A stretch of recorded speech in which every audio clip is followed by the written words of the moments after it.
उपनिषद अर्थात वेद ऐसा कहते हैं, यहां परस्पर जो प्रीति है वो अपने सुख के लिए है, कोई किसी के सुख के लिए प्यार नहीं करता।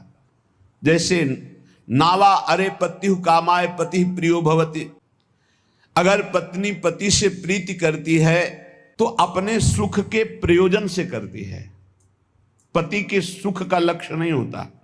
नावा अरे पत्यु कामाय पति प्रियो भवति, वो पति को प्यार करती है तो अपने सुख के लिए करती है।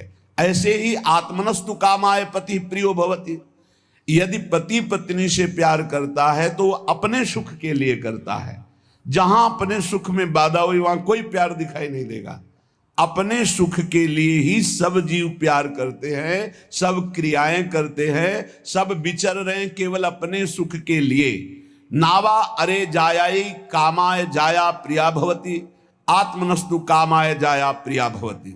इसी तरह से पुत्र वित्त जो भी सुख है वो अपने सुख के लिए है।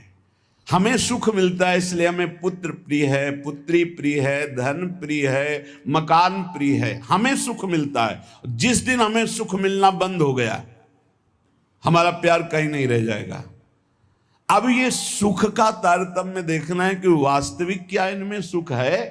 देखो यहां कह रहे हैं नावा अरे पत्यु कामाय पति प्रियो भवति, पति प्रिय नहीं है, पति से कामना की पूर्ति होती इसलिए प्रिय है। ऐसे कितने उदाहरण हैं, पुत्र के लिए, पत्नी के लिए, माता पिता के लिए, अलग अलग संबंधों में। हमारा शास्त्र कहता है हम केवल सुख से प्यार करते हैं, सुख से, अपने सुख से।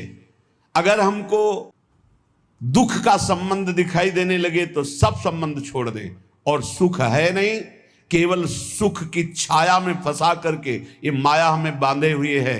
जिसे तुम सुख समझते हो ये सुख नहीं, सुख की छाया है, समझ पड़ती नहीं, ये गिरधर की माया है।